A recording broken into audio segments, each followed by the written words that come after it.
Before we get into the video, could everyone please subscribe to my HOA Karen Tales channel? Thank you so much. The screen flickers to life with a furious HOA board member, Mrs. Caldwell, screaming, "You cannot block off the neighborhood's main entrance. This is illegal." The camera swings to me, standing smugly next to a massive wrought iron gate with a shiny National Historic Landmark plaque bolted to it. I smirk and cross my arms. Actually, I can, and I just did. A dramatic pause follows before I turn to the camera. Let me tell you how my farm, the very thing they tried to destroy, just became their worst nightmare. Rewind to a few weeks earlier. My family farm had stood for over 150 years, sitting right at the edge of an HOA-controlled neighborhood. It was a peaceful, rustic property inherited from my grandfather. I kept it well-maintained. Old, yes, but full of charm. The problem? The HOA hated it. According to them, my barn was too historical and clashed with the uniform, cookie-cutter aesthetic of the neighborhood. At first, I thought it was a joke. Then the letters started arriving. The HOA issued me a notice stating that my unapproved agricultural structure needed to be either brought up to neighborhood aesthetic standards or removed entirely. If I refused, I'd face daily fines. I wasn't even part of the HOA. I owned my land outright, long before their housing development was even built. Yet they claimed my farm was a visual nuisance that needed to conform. I thought I could handle it with a simple conversation. Maybe if I explained, they'd back off. I showed up at their next board meeting with a stack of documents proving my property was exempt. As I stood to speak, Mrs. Caldwell, the self-appointed queen of the HOA, barely glanced at me before waving a dismissive hand. The board has already decided. If your property negatively impacts neighborhood aesthetics, we have the right to enforce compliance. I argued back, stating that my land wasn't part of their jurisdiction. Her response chilled me. "We'll see about that." The next morning, a group of HOA members stood at the edge of my property, taking photos. I asked them what they were doing, and they claimed they were documenting violations. That evening, I received a new letter. Fines would now begin accumulating at $500 a day until remedial action was taken. I was livid, but what came next took things to a whole new level. A demolition notice arrived in my mailbox. The HOA had filed a neighborhood improvement order to have my barn removed for safety reasons. I read the letter 3 times, convinced I was hallucinating. They were planning to bulldoze my property without my consent. Fueled by rage, I stormed into their office. "You can't just tear down my barn," I shouted. Mrs. Caldwell, sipping tea like some sort of villain, smiled. "You could avoid this, you know. Just modernize the property. A fresh coat of paint, maybe a new fence." I gritted my teeth. "You're threatening to destroy my land because it doesn't fit your aesthetic." She leaned in, lowering her voice. "It's nothing personal, but rules are rules." Returned home, my hands shaking. That night, my security cameras caught them sneaking onto my property again, taking more photos. Only this time, they didn't get far. My goat, a particularly aggressive little guy named Buckshot, chased them off, headbutting one of them into a bush. Reviewing the footage, I let out a laugh until I realized how serious this was becoming. They weren't going to stop. The next day, I was on the phone with a lawyer, desperate for options, when a neighbor pulled me aside. "Did you know," he whispered, "your farm's actually historic? Have you ever looked into making it official?" That's when it hit me. If they want to play dirty, I'd go nuclear. I wasn't just going to fight back. I was going to make sure they could never touch my land again. The moment my neighbor mentioned that my farm might qualify as a historic landmark, something clicked. If my property was officially recognized at the national level, the HOA would lose all power over it. Not only that, but they might end up legally barred from even stepping foot on my land. I didn't just need a defense, I needed a knockout blow, and this was it. I wasted no time. That night, I dove into research, pulling up every document, old map, and historical record I could find. My family had owned this land for generations, but was it truly historic? A few late-night searches led me to something fascinating. My great-great-grandfather had used the property as a supply stop during the Civil War. There were even rumors that Union soldiers had hidden in the barn. I had always assumed these were just family stories, but if there was proof, this could change everything. I called a historian the next morning, explained the situation, and within hours, I had an appointment scheduled. The historian, an older man named Dr. Weller, arrived at my farm with a briefcase full of documents and a gleam of excitement in his eyes. As we walked the land, he examined the barn's foundation, ran his hands over the beams, and nodded approvingly. "This is old," he murmured, "and not just old, historically significant." Then came the real bombshell. Dr. Weller had seen my family's name before. After cross-referencing some archives, he confirmed that my ancestors had indeed registered this land in historical records back in the late 1800s. Not only that, but the barn itself had been used to store supplies for a local militia. This wasn't just an old farm. This was a piece of American history. That was all I needed. I immediately started the paperwork to register my farm as a National Historic Landmark. The application process was intense. Dozens of forms, historical evidence, site evaluations, but I was relentless. Meanwhile, the HOA continued their campaign of harassment. Every morning, another fine appeared in my mailbox. Every night, I caught their members skulking around my property, snapping photos, probably hoping to find some new violation. One particularly ridiculous notice demanded that I remove all livestock because farm animals were not compliant with neighborhood harmony, as if my cows care about their harmony. Then the HOA escalated. One afternoon, I found a group of men in safety vests surveying the perimeter of my barn. When I demanded to know what was going on, they handed me a work order smugly stating that the HOA had received approval to begin demolition. I felt my blood turn to ice. Over my dead body, I growled.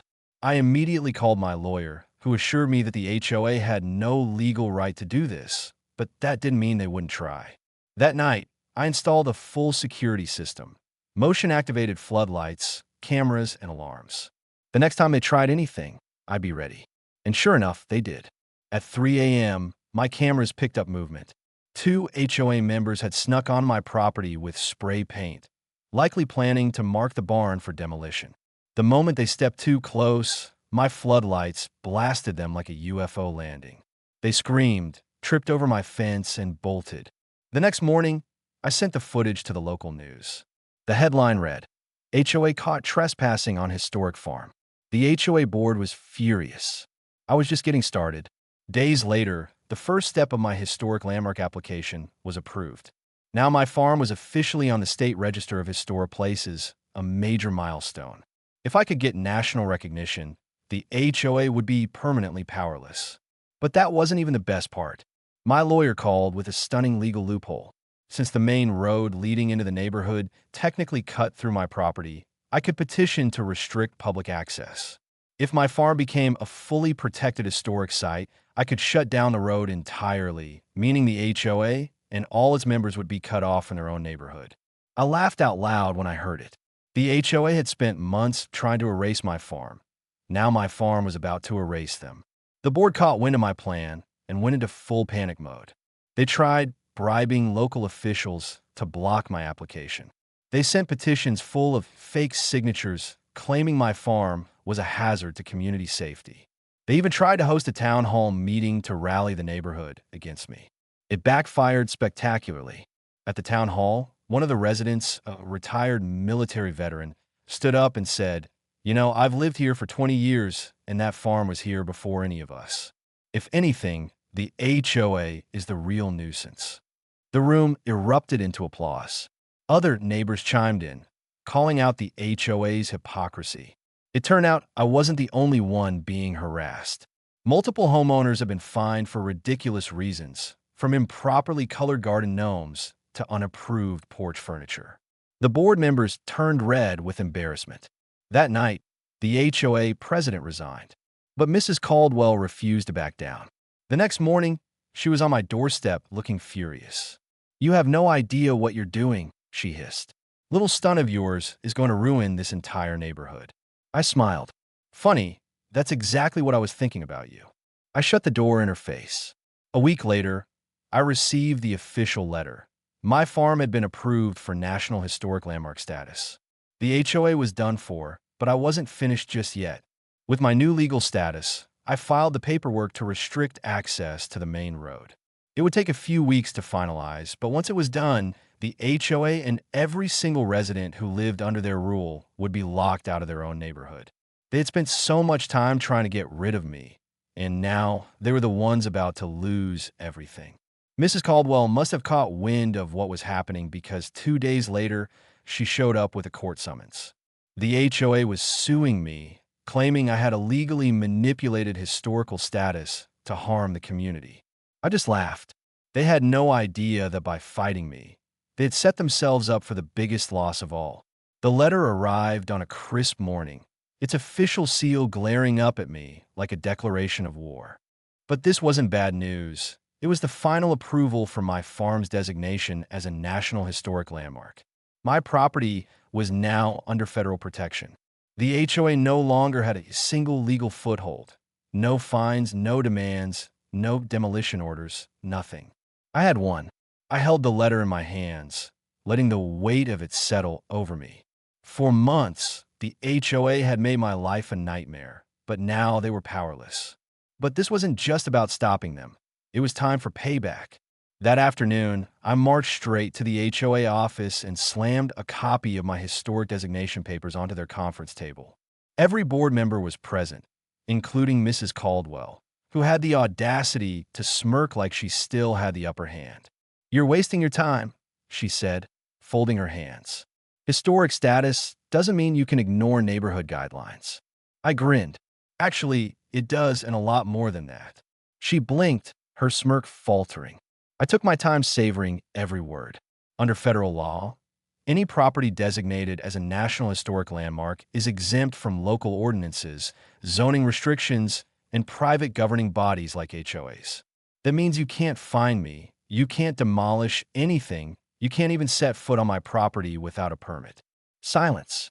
Then Mr. Langley, the HOA's treasurer, spoke up hesitantly. This can't be right." "Oh, it is," I said, flipping through my folder of legal documents. "And it gets better. You know that little main road that cuts through my property, the one your whole neighborhood depends on?" I pulled out another document and slid it across the table. Mrs. Caldwell picked it up, her eyes scanning the text. The moment she realized what it was, her face drained of color. I filed to restrict public access. I leaned in, lowering my voice for the final blow. "In 2 weeks, that road is legally closed." Mrs. Caldwell shot to her feet. "You can't do that. That's the only way in and out of the neighborhood." "Not my problem," I said, shrugging. "That road belongs to my farm. Always has, and now, thanks to the National Park Service, it's protected land. No more HOA traffic, no more shortcuts, no more anything." Pandemonium erupted in the room. Board members started shouting over one another. Some were furious, others panicked. They had spent months trying to control me, only to find themselves locked out of their own neighborhood. I turned and walked out, leaving them scrambling for answers. The fallout was immediate. The next morning, angry homeowners flooded the HOA office. Word had spread that the main road was about to be shut down, and they were furious. Without that road, the nearest alternate route would add a 15-minute detour for every single resident. And guess who they blamed? Not me, the HOA. Mrs. Caldwell tried to spin the story, claiming I had somehow tricked the federal government into granting my farm historical status. But the truth was undeniable. People started digging into the HOA's history of ridiculous fines, harassment, and power trips. A group of homeowners formed a petition to remove the entire HOA board. Within a week, it had hundreds of signatures. The board panicked. They called an emergency meeting, hoping to figure out a last-minute legal maneuver to undo my landmark status. Too bad for them. National Historic Landmarks aren't that easy to remove. Desperation led them to their final, most pathetic attempt yet. They sued me. Their lawsuit claimed that I had maliciously manipulated historical status laws to intentionally harm the neighborhood. They demanded that my landmark designation be revoked and that I be forced to reopen the road. I barely contained my laughter when my lawyer read the filing. "You know this won't go anywhere, right?" he said, shaking his head. "Oh, I know," I replied. "But let's make sure the whole town knows too." I leaked the lawsuit to the local news. The headline was pure gold. HOA sues local farmer for protecting historic land. Once it rode back after losing control, the internet ate it up. News stations picked up the story, social media exploded, memes were made, comments flooded in from people across the country who had their own HOA horror stories. Everyone saw the lawsuit for what it was, a pathetic last-ditch effort by a group of power-hungry busybodies who had finally lost. A week later, the lawsuit was laughed out of court. The judge didn't just dismiss it. He scolded the HOA for wasting the court's time. "This isn't an illegal dispute," he said. "This is a temper tantrum." And just like that, the HOA crumbled. The treasurer resigned first, followed by two other board members. They saw the writing on the wall. Without their leaders, the HOA fell apart. The neighborhood voted to dissolve it entirely. No more fines, no more power trips, no more HOA. And me? I celebrated the day my road restriction officially went into effect. I threw a party. I invited everyone in town, except for Mrs. Caldwell. We had barbecue, drinks, music, and tours of the newly protected historic farm.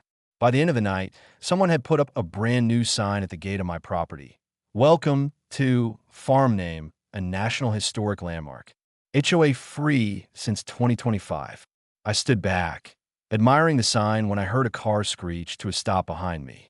Mrs. Caldwell stormed out of her car, eyes blazing with fury. "You think you've won?" she spat.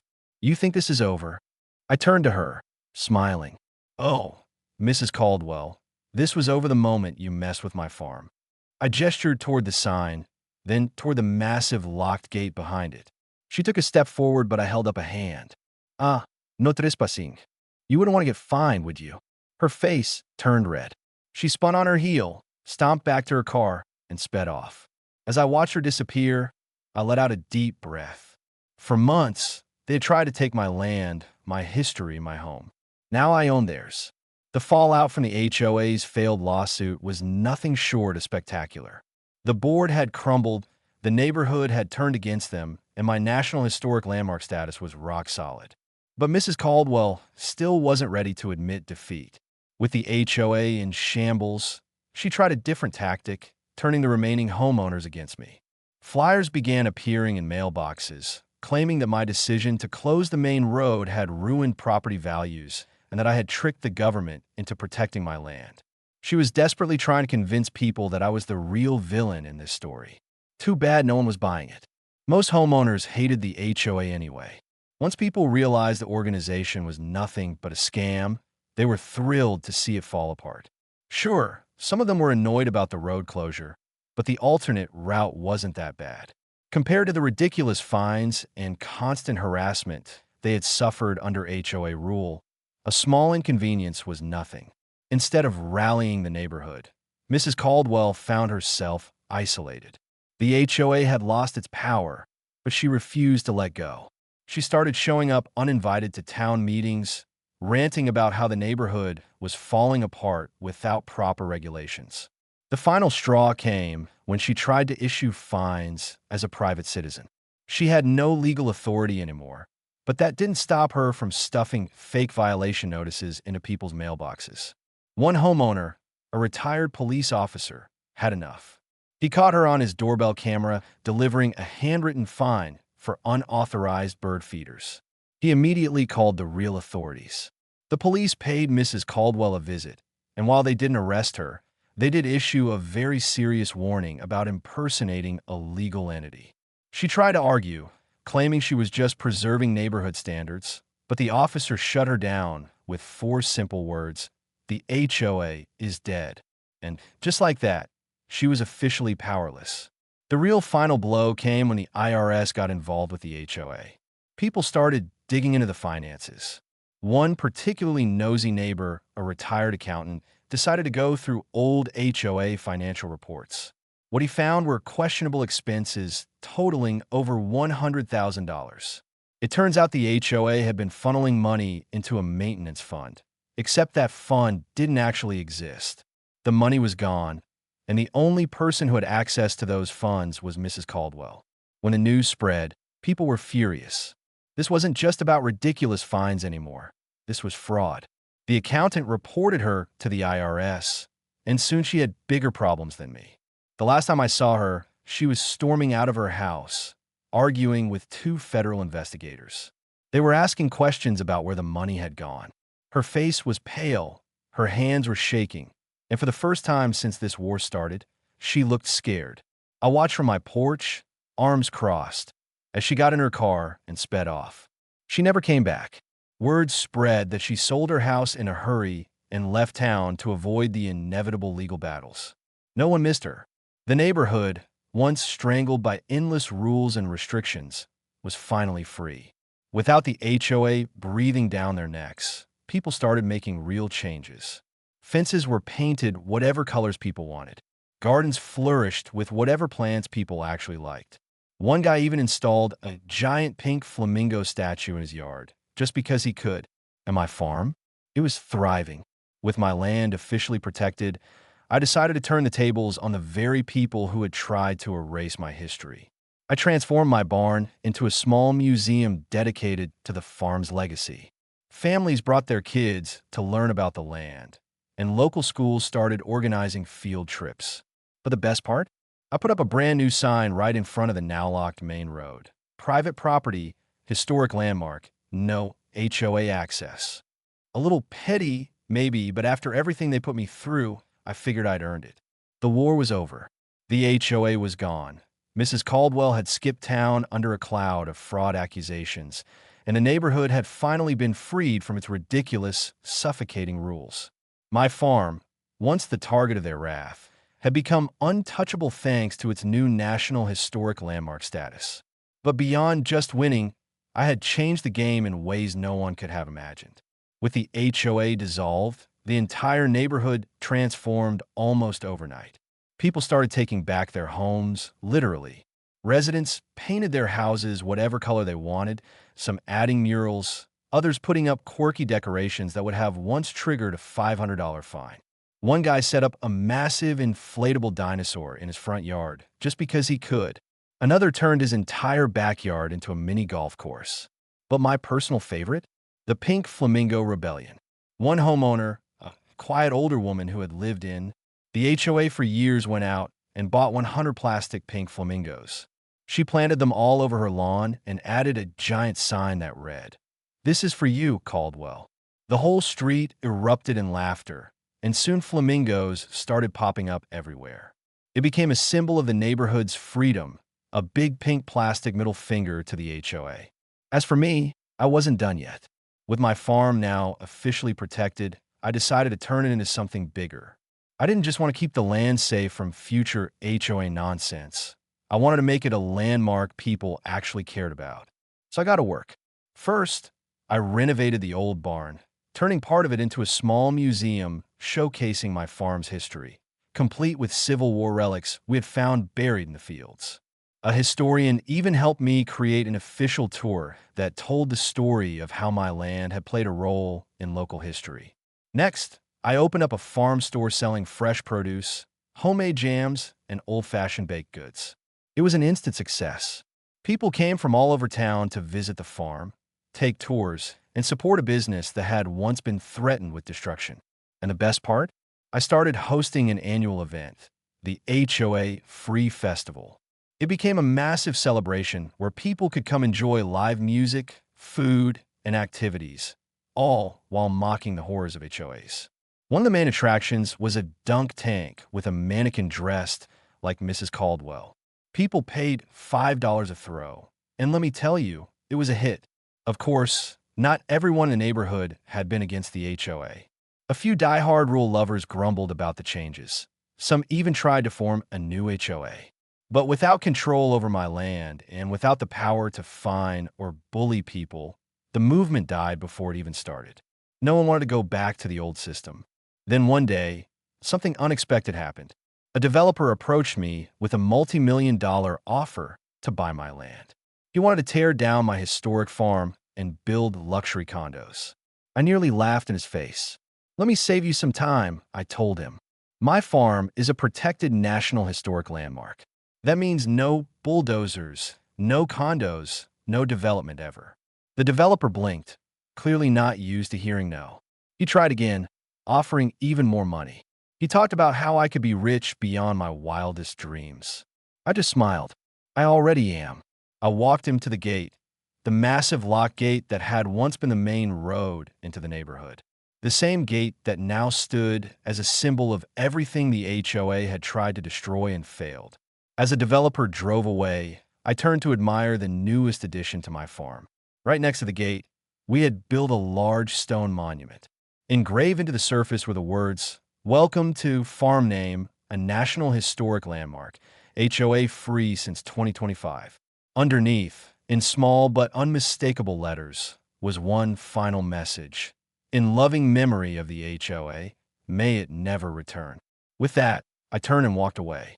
I returned to my farm, the land that had survived war, greed, and the worst of humanity. I had beaten the HOA, I had protected my land, and most importantly, I had won forever.